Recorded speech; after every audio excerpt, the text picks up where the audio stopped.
and then sharing a little bit of my role as a psychiatrist in treating psychological distress. We'll switch gears and expand and hear Shiori expand from her perspective on examples of distress in cancer care and ways to cope, specifically elaborating on defining post-traumatic growth, mindfulness, and mindful meditation, and perhaps an opportunity to practice. We'll finalize with some questions and answering at the end. For my part of the talk, I really wanted to help set a frame for us. We're talking about mental health after cancer. This is such a vague and wide and vast space, and really something that means a lot of different things for different folks. And just to kind of push that a little bit further, it's important to say, but when exactly does that start? When exactly are we talking about after cancer? Am I a cancer survivor if I have a recurrence? Or am I a cancer survivor once I've finished my active chemotherapy and walked out of the infusion center? Or am I a survivor if I'm waiting until my symptoms have resolved from the radiation treatment that I got or my hair grows back? And if I have pre-existing mental health challenges, does this have an impact on what I'm talking about when I'm talking about survivorship? And I know this is likely a discussion that many of y'all are already having, but I'd like to start by offering a little bit of a broad and inclusive way of talking about survivorship that has been important in my practice. Adapted from the National Cancer Institute, the National Institutes of Health, and the National Coalition for Cancer Survivorship, they're defining a cancer survivor as an individual from the time of diagnosis through the balance of life. I think this is really important to highlight that they're offering survivorship begins with diagnosis. They expand that there are many types of survivors, including those living with cancer, those free of cancer. And this is meant to capture a population who have a history of cancer, as opposed to providing a label that may create division or distinctions. And I would also add tonight in our discussion, as we're trying to create a broad and inclusive way of discussing survivorship, that we should also understand survivorship not just through the lens of the identified patient, but also through their caregivers, family members, parents, children, which is what I've bolded and italicized here in this expansion of cancer survivorship defined. A state of being including the perspectives, needs, health in the physical, psychological, social, and economic challenges experienced by people and caregivers after a cancer diagnosis. This is particularly important. We have a literature base that suggests when we're looking at caregivers and in particular spouses of an identified patient after they've been diagnosed with cancer, we see higher rates of diagnosis of mental disorders for the first time in a person's life in the year that their spouse has been diagnosed with cancer. More than 30% of people in this particular study identified as having a new diagnosis of an anxiety, depression, or stress-related disorder. As you all perhaps have felt, experienced, or just your intuition may tell you, this cancer experience touches more than just the identified patient. And I think that's important to help equip us as we're talking about coping. One of the core pieces that will come up throughout our talk tonight is that normal is different for every person. And when we step back, the anxiety, stress, trauma, and depression that may result from a diagnosis, from an experience living with cancer, and even the period of time after can be expected adjustments to life-changing experiences like cancer. But we see that this negatively affects quality of life if it's in the severe range or persisting in a way that makes it harder to cope with daily life. We also know that different things can also impact a person's vulnerability to mental health challenges after they're treated for cancer. Pre-existing mental health may be exacerbated, may require adjustments in medication or new psychosocial services. And then as we described, the intersection of stressors, family challenges, financial challenges, job stress, all of these can affect the way that we re-enter the world after cancer treatment and can certainly have an impact on the way that we are experiencing generalized distress as well. Because this comes from different domains, it's important, and Shiori and I believe strongly that it's important to practice in a collaborative way across multiple disciplines. Screening, treatment, and support for mental health distress should be a team sport. Just a few statistics, not to bore you all, but certainly to try and bring home the point that it's important to recognize that mental distress is more common than not. We know that increased rates of depression, anxiety, and in particular cognitive impairment in long-term cancer survivors can negatively impact quality of life. In the non-cancer patient population, a third of adults will experience an anxiety disorder in their lifetime. This is a huge number of folks. To normalize that anxiety and stressors will exist. And some reports say that up to half of cancer survivors report an increased anxious distress level, up to half of folks. And up to a quarter of patients may experience depressive symptoms, needing some kind of clinical diagnosis. Severity of cancer, how aggressive and quickly it may progress, a younger age at diagnosis, less social support, all of these things may increase the likelihood of associated mental distress.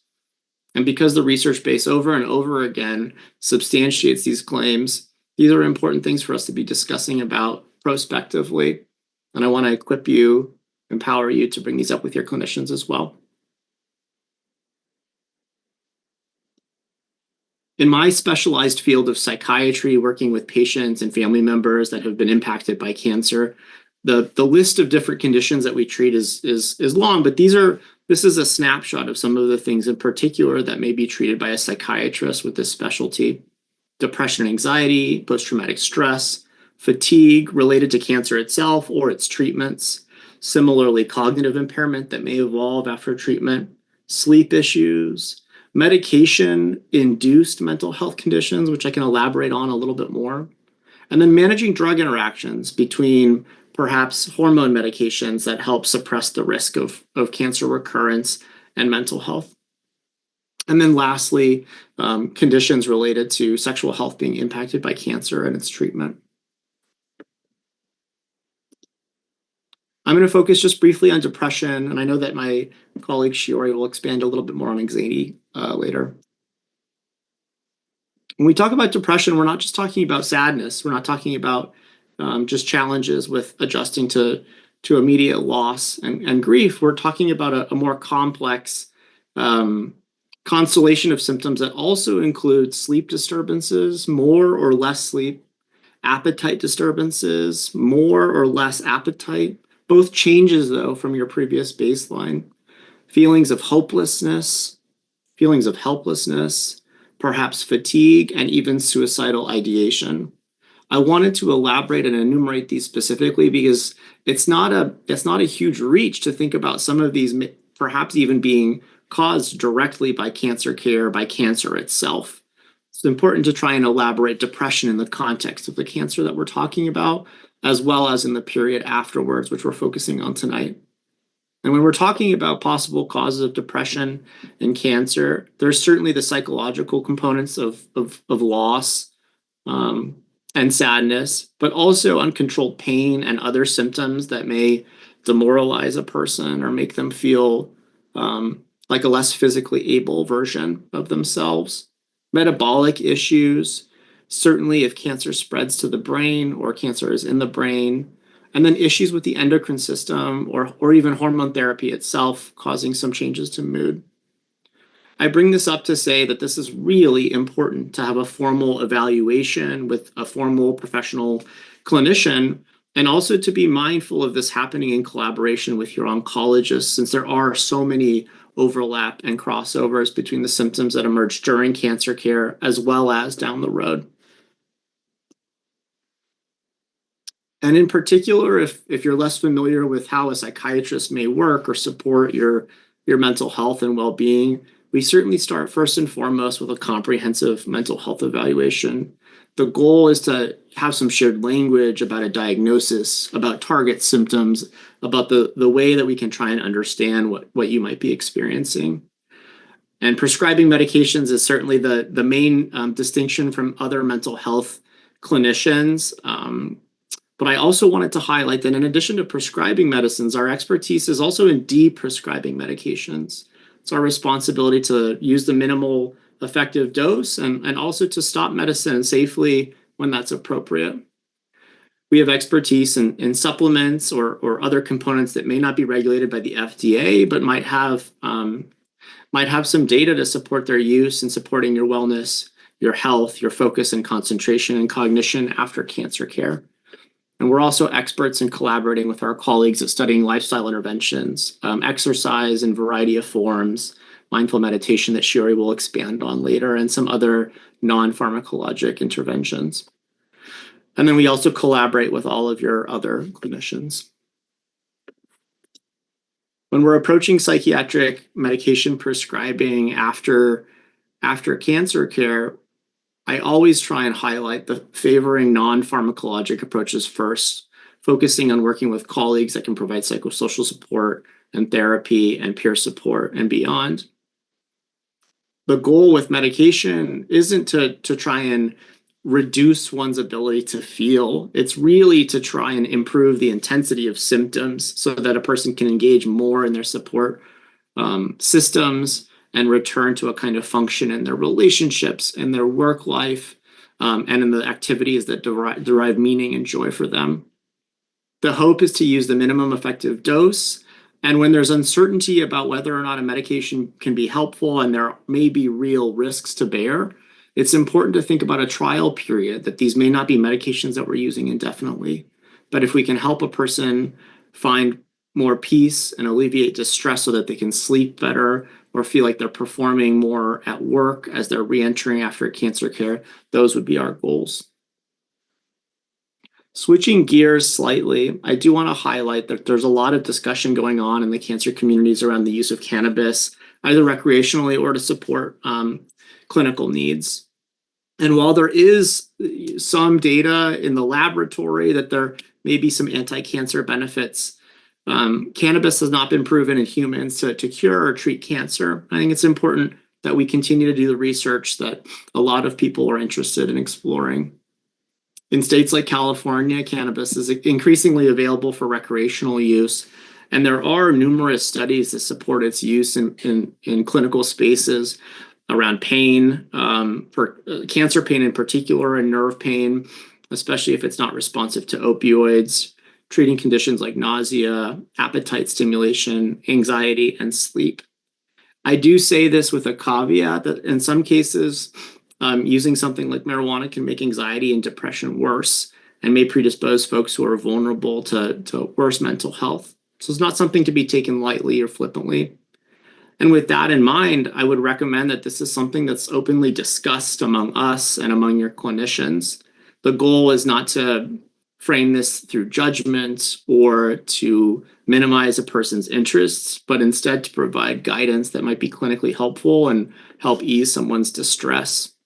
For example, there are some early studies that support favoring indica strains, a type of cannabis strain for anxiety of sleep, and trying to minimize the amount of the psychoactive chemical compound THC in any products that a person might be using. Some oncologists have developed relationships with particular dispensaries that may be able to offer more clinical guidance or some kind of expertise with this. I would always recommend speaking with one's oncologist first about this. I will say another part of my role and my work is working as a palliative care physician. And this is another way to try and achieve better quality of life as a person is living through and surviving after their cancer diagnosis. For those of you who maybe haven't heard of palliative care, it's a medical specialty that focuses on quality of life for patients and family members after a diagnosis, focuses on physical symptoms and mental health symptoms related to living with a serious illness, trying to make sense of all the clinical information that may be coming from numerous specialties, providing support through these life-changing times, and then helping support make big decisions about what kind of care may be appropriate and what may not be appropriate as medical situations and circumstances change. This is something that draws on the expertise of a wide variety of clinicians, nurses, social workers, MDs, and spiritual care chaplains. And important to say, it's not the same as hospice. And some research settings and other clinical settings, palliative care is introduced on the day of diagnosis. Though I will say that in most practices, it's something that's made available to folks as they're moving into more serious stages of their illness. In this broad overview, I also wanted to talk about some future directions about mental health, interventions that may be helpful in coming years. There's increasing attention being given to virtual reality, both to folks who are actively being treated for cancer, but also in the aftermath, in the survivorship, maintenance, and next chapters of life that many of us are discussing now. This isn't the new technology, but advances in the technology have allowed us to adapt some of the programs to build either environments or game-based platforms that provide relaxation or help improve pain and anxiety by shifting the focus away from one's symptoms. They're also being used as a way of trying to connect people across support groups. And then I will also say that there's been a new and resumed interest in studying psychedelics in the serious illness and cancer population. I will tip my hat to colleagues at Harbor UCLA, in particular Dr. Grobe, who's a pioneering a researcher and psychiatrist at that medical center, who in 2011 published on using psilocybin in advanced cancer patients, showing durable improvements in mood, anxiety, for many months after their dosing experience. I will highlight that a lot of the interest in this space is not just for folks who are facing perhaps the end of life, but looking at people that are just adjusting to major life stressors and considering the use of these mind-expanding chemicals or medicines in different indications. Certainly something to stay tuned about over the next couple of years. Concurrently, there's also some increased interest in using ketamine, which is a medicine that's been used for pain historically, for some of its psychedelic-like properties. And that could be a whole nother, discussion in its own right. I briefly wanted to run through 3 case examples of folks, and then I'll shift over to Shiori. The first is a patient E who's 45, married with young adult daughter, working as an accountant, with a history of depression and anxiety, newly diagnosed breast cancer. She presented after a double mastectomy, chemo and radiation, with recommendations for 5 years of hormone therapy to reduce the risk of recurrence. She was already using a medication as an antidepressant, but her oncologist told her that one may not be a good fit because the prescribed hormone therapy may interact negatively with it. There was a big discussion about needing to discuss medications, but behind all of the actual discussions about the medication were larger questions and worries about the psychiatric implications of being on hormone therapy, the needs to switch medications, and if there might be any kind of instability that the transition may confer. And then also this general challenge of transitioning to maintenance therapy, whatever that meant, but in particular, knowing that the number of appointments that she'd experienced after chemotherapy and the number of check-ins that she was getting at the laboratory and just the general close touch that she was used to would begin to wane, and starting to discuss and think about what that meant. Case 2 is patient F. She was a 65-year-old woman with no psychiatric history, ovarian cancer diagnosed several years ago, who did well after surgery and then had a recurrence, was starting aggressive chemotherapy and required high-dose steroids, experienced several weeks of decreased need for sleep, paranoia about neighbors' intent to take over their house, and withdrawing from family members. This is a very medication-focused example, but I wanted to highlight that sometimes the medications that are used to help support safe use of chemotherapy, like the high-dose steroids in this case, can also cause a number of risks in their own right. In particular, the sudden use of these high-dose steroids caused some alterations in her thinking and also led to what we call a steroid-induced psychosis, where her ability to really detect reality in the way that we and her family were able to was impaired. With discussion with her oncologist, we were able to judiciously lower the dose of the steroids and offer some medicine that might help stabilize her mood and thinking. Several weeks later, she did well. The last case example, and thank you for tolerating me going quickly through these. Patient J is 63, a small business owner, divorced several years ago, has a significant medical history with back surgeries, and then runs a small business that was significantly impacted during COVID, and then later diagnosed with tongue cancer, completed chemo and radiation and surgery.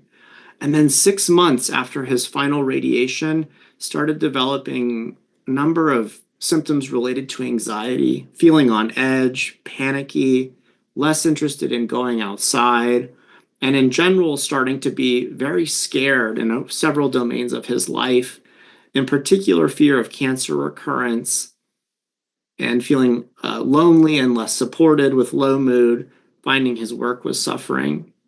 With careful diagnostic consideration, he met criteria for several conditions that I was worried about, including depression, anxiety, and post-traumatic stress disorder. In addition to using medication to support his mood and anxiety, he's found good traction with psychosocial support to understand some of where this post-traumatic stress that's placing him in this fight or flight state is coming from, and to learn to both hold the uncertainty and starting to re-enter not just his work life, but gain back sources of joy. I'm going to pause here and transition so that Shiori can take over. Thank you, Shiori.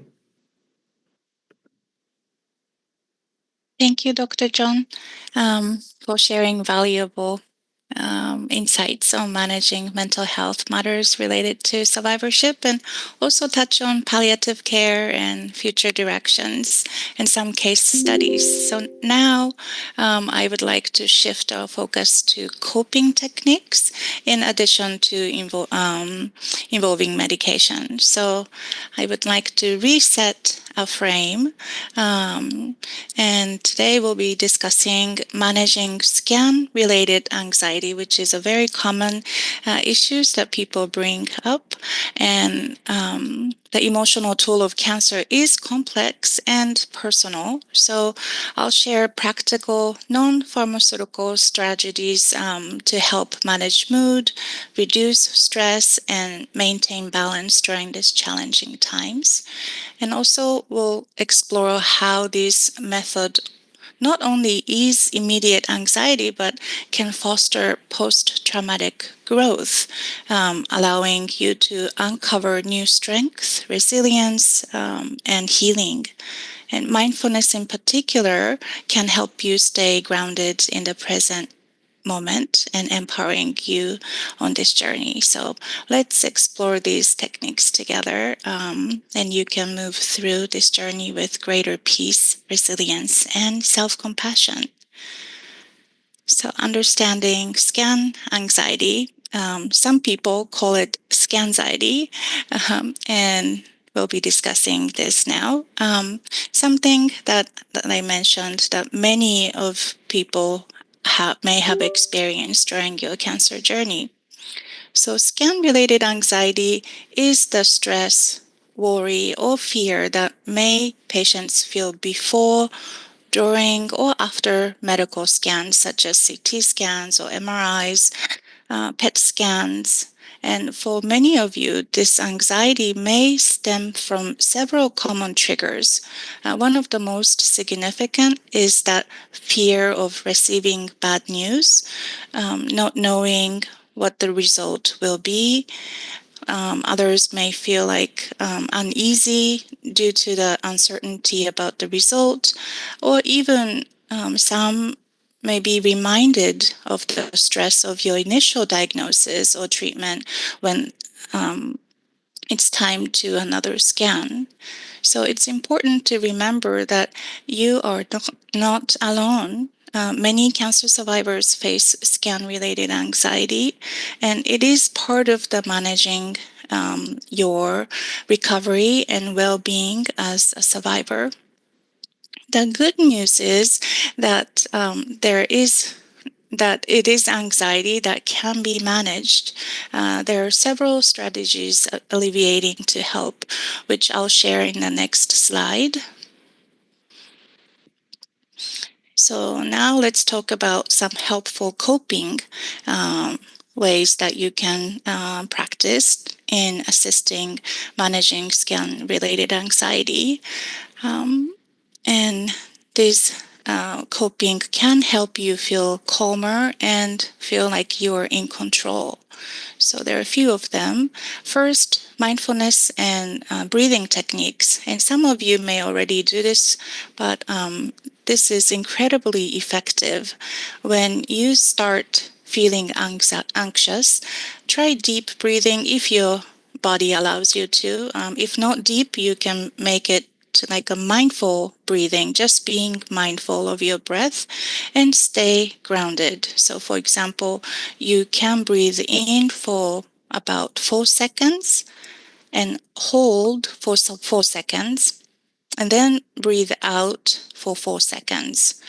Depending on your lung capacity, you can change the numbers, but this simple exercise help calm your nervous systems and bring your focus back to the present moment, not to the future, not to the past, but right in this moment, here and now. Another helpful strategy is cognitive restructuring. This involves challenging negative thoughts like the scan will show something bad and replacing them with more positive affirmations such as I'm taking steps to prioritize my health. And shifting your thinking can help reduce stress and build more positive mindset before and after the scan. And distraction techniques can also be really useful. If you feel nervous about the scan, bring headphones to listen to calm music or an audiobook, or engage in visualization. Imagine yourself in a peaceful place, or picture of your pet, of your loved ones. Even practice prayer. These techniques help take your mind off the scan and reduce feeling of anxiety. And also, it's important to talk to your healthcare team. Don't hesitate to share your concerns with your doctors or nurse or other professionals. They can offer reassurance, explaining that what would happen during the scan and answer any questions you have, which can ease some of the uncertainties. And lastly, learn on your own support system. Your family, friend, cancer support groups can be a great source of emotional support. Talking to them before or after the scan can help you feel less isolated and more supported throughout the process. And I lead a mindfulness group at the SimmsMann UCLA Center for Integrative Oncology.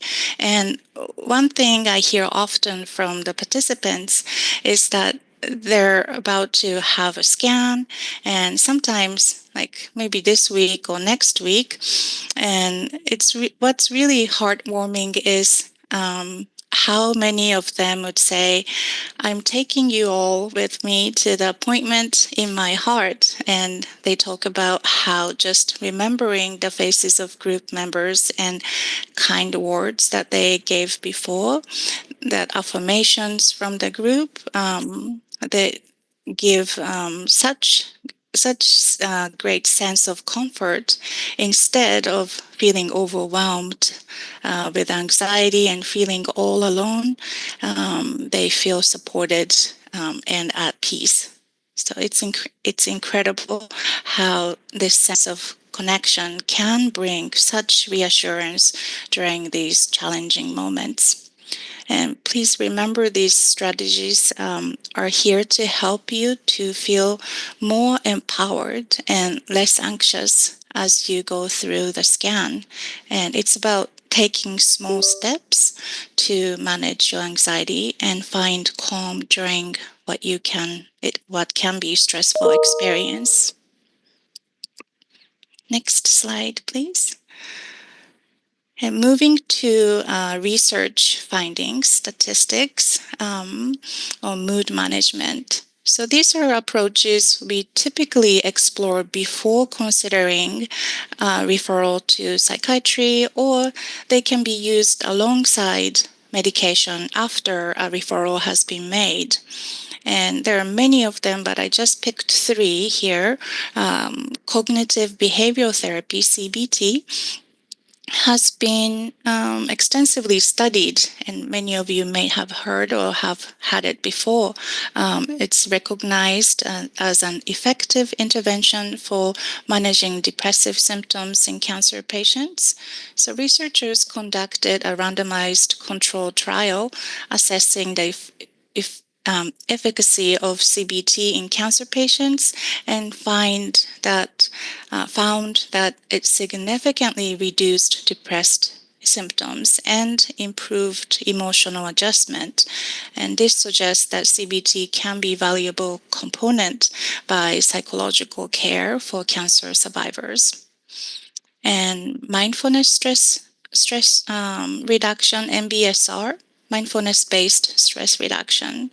So MBSR has gained popularity as a non-pharmaceutical intervention for managing psychological distress in cancer survivorship and cancer treatment.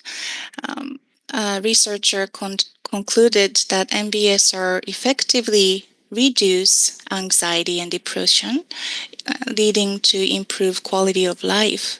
Incorporating mindfulness practice into daily routines can enhance emotional resilience and overall well-being. And then physical activity, engaging in regular physical activity as well as established strategy for improving mood and reducing fatigue. Research states that physical activity significantly improves mood and reduce fatigue. Incorporating exercise into daily routine can enhance physical health and contributing to better mental health outcomes. Next slide, please. So actual coping techniques in those 3 areas. So for CBT, it's a structured, time-limited psychotherapy that focuses on identifying the challenging negative thought patterns. So over time, individuals develop patterns of thinking that can shape how they respond to various situations. So for cancer survivors, this may sometimes involve cognitive distortion, such as all or nothing thinking, or catastrophizing, or overgeneralization. So these patterns can influence their emotions and reaction, especially when it comes to the fear of reoccurrence. However, by practicing mindfulness and engaging practicing mindfulness or engaging in cognitive behavioral therapy, there is an opportunity to create healthier mental pathways. So it's a new way of thinking instead of the routine way of thinking. And these practices can help reframe automatic fears, leading to more balanced and positive outlook moving forward. And mindfulness-based stress reduction. MBSR combines mindfulness meditation and yoga to enhance emotional regulation and reduce stress. And research states that MBSR effectively reduces anxiety and depression in cancer survivorship. And we'll go over more about mindfulness techniques and all the details later. But if you are interested in taking MBSR course, you can do that online or in person. And if you have a therapist, you can also ask them more about this program. A lot of people are aware of this program. And physical activity, regular exercise such as walking, yoga, swimming has been shown to improve mood and reduce fatigue. And research conducted in 2017, the physical activity significantly improved mood and reduced fatigue in cancer survivors. And a lot of people say that I know what's good for me. It's just so hard for me to engage. People say, I know what is good, but I just can't seem to increase my motivation and commitment to doing these things. And then I feel bad that I'm not doing enough. So I want to remind you that it's not always easy to stay motivated, especially when you are juggling so much already. So some of you may also be re-identifying who you are as a person and reconfirming what's truly important to you. The value system might shift along the way. So just a gentle way to start is by reminding yourself of why mindfulness or any practice, any coping skills matters to you personally. So just think about, why is this important to me? And maybe focus on small, manageable steps, just a few minutes a day. You don't have to do it for an hour every day, just a few minutes, maybe 2 times a week, and gradually build from there. So starting small step and celebrating those small victories can really help rekindle your motivation without feeling overwhelmed. And remember, it's okay to go at your own pace, and you're doing the best you can, and that is enough. Next, please. And now I'd like to discuss post-traumatic growth. Dr. Horton mentioned about post-traumatic stress, but there's also post-traumatic growth, PTG, especially as it relates to the journey of cancer survivorship. So PTG refers to positive psychological changes that people can experience after going through variety of difficult situations and life events. And it's not just about recovering from the trauma, but also finding new meaning and strength that didn't exist before. Researcher found in 2004 defined it as the process of developing deeper appreciation for life, stronger relationships, and enhancing personal growth following major challenges. So now, when we apply this concept to cancer survivorship, we will see that many survivors report not just returning to baseline, but a significant transformation. Many of them describe improved relationships, an altered sense of what matters in life, and renewed sense of purpose after their diagnosis and treatment. And while cancer is undeniably distressing, it's very, very hard for many, it serves as a catalyst for change, helping them to become more resilient, develop a more positive outlook on life, and learn, prioritize things in what's really, really important in their lives now. So this is a powerful concept, and it suggests that while cancer brings immense hardship, it can also lead to remarkable psychological growth in those who survive it. Next slide, please. So let's start by looking into some of the PTG in cancer survivorship, some research done. 2017, there was a review found that about 60% of cancer survivor reported moderate to high level of PTG, showing that cancer can lead to positive psychological changes despite of trauma. And social support is a key factor in post-traumatic growth. A study done in 2018 found that strong link between PTG and social support, deliberate rumination, coping, and resilience. So having strong connection with family, friends, loved ones, support groups, or maybe with your therapist is crucial in helping survivorship process their experience and foster personal growth. And finally, coping strategies are important for PTG.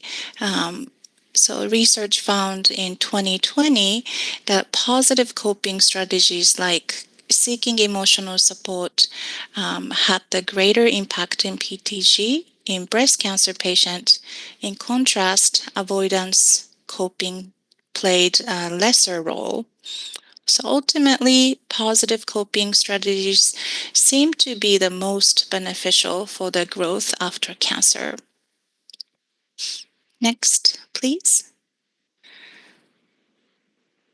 And let's explore the different dimensions of post-traumatic growth in cancer. So we're going to explore the different dimensions here. The key aspects often include a deeper appreciation for life, spiritual growth, closer relationships, and new priorities. So after facing cancer, many survivors begin to see life through different lenses because their value system maybe shift a little bit and what's really important may change. So focusing more on meaningful relationship and personal values. A 2020 study support this by showing that PTG reflects positive change resulting from struggling with trauma. These changes include new possibilities, deeper connections with others, personal strength, again, the spiritual growth, and heightened appreciation for life, more appreciation, more gratitude, and transformation in discovering new strength. So I just want to gently remind here everyone that PTG doesn't automatically happen, nor does it happen all at once. It's a process that can take time, and it can also look different for each person because our journey is all unique. And some may experience it sooner, while for others it might take longer. So everyone's journey is unique and it's okay. No need to compare and no need to judge or no need to investigate. So just be patient with yourself and allow it to unfold its own time. There's no right or no wrong. It's just an experience of growth, and what matters is you're open to the possibility at your own pace. Next, please. So here, I want to talk a little bit about mindfulness practice because there is a lot of research done in positive influence, especially in survivorship.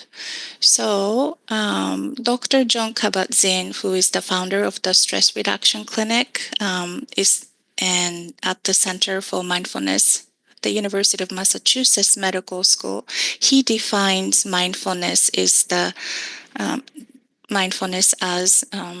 the awareness that arises from paying attention on purpose in the present moment and non-judgmentally. So this practice involves observing one's thoughts, emotions, and sensations with an open and accepting attitude without attempting to change or control them. Next, please. So the statistics of the mindfulness stress reduction, there are many statistics, but I see the time is coming. So maybe I will skip the statistics. And yes, I'll go to that mindfulness of survivorship. Yes, thank you. Sorry. Well, I'll read one of the statistics is that mindfulness intervention reduces pain or fatigue and increases sleep quality. And it talks about how to, that it promotes the emotional regulation. So now let's take a closer look on cancer survivorship entail and how ongoing mindfulness practice play a key role in supporting both emotional and physical well-being after treatment.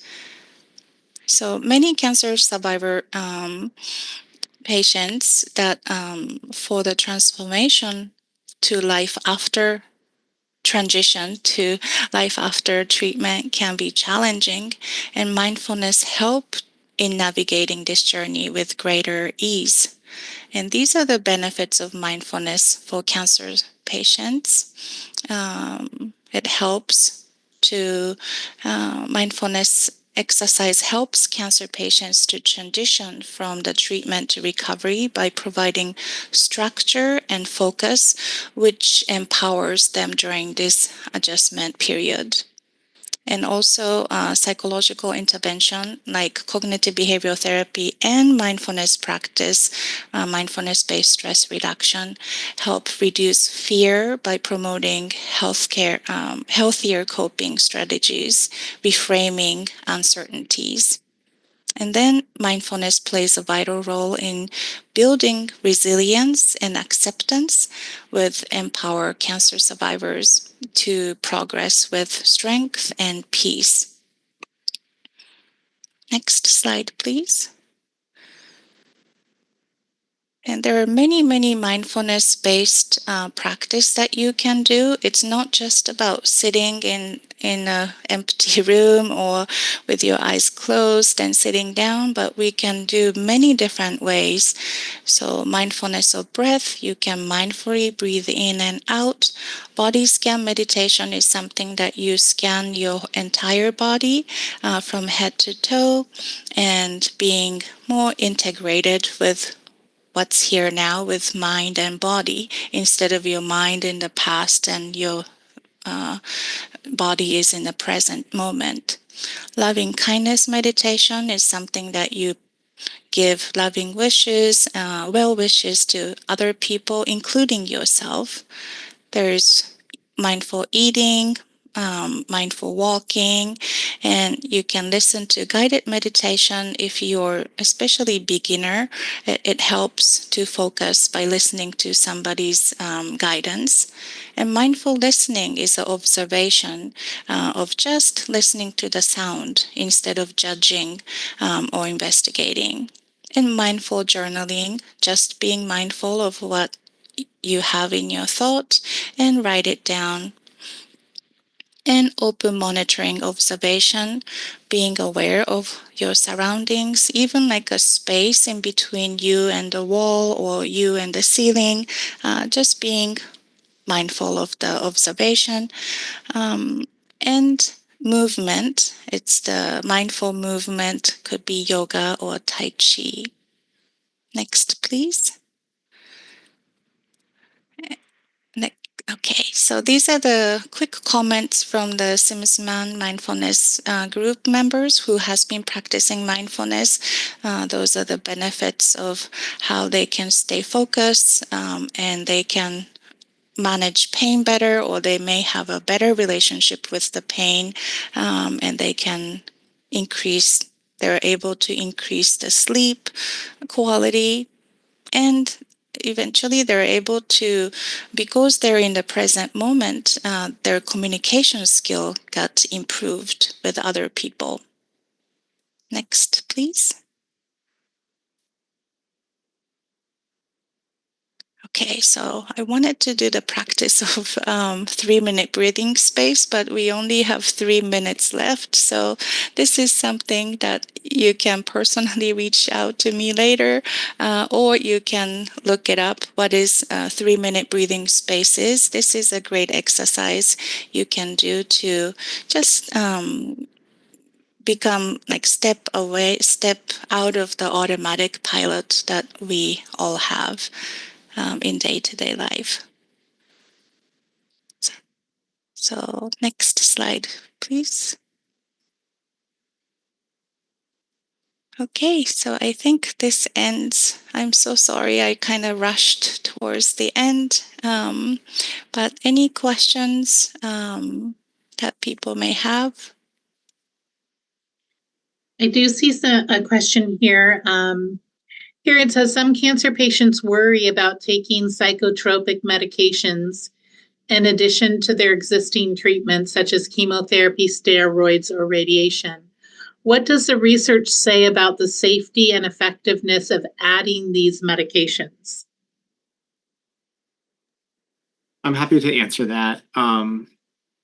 The research data show us that this is always a really complicated and important discussion to be having with your treatment team. There will always be risks of adding medications, but the research shows us that most psychotropics can be safely added to any cancer regimen. And if there are some conflicts either in the metabolism of the medicines or the possible interactions, that we can oftentimes adjust doses or select safer medications to make it more compatible.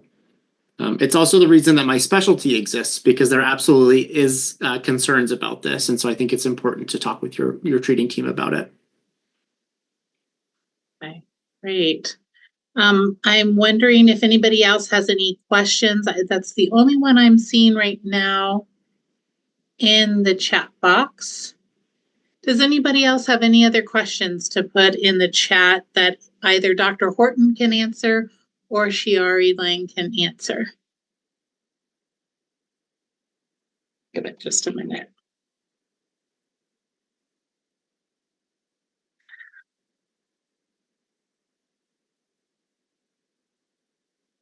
Okay, I am not seeing anything else coming through. I am going to go ahead and put the evaluation here in the chat box. It looks like Becca put it in right after me. So we have two here, but it's the same one. Just go ahead and click the link.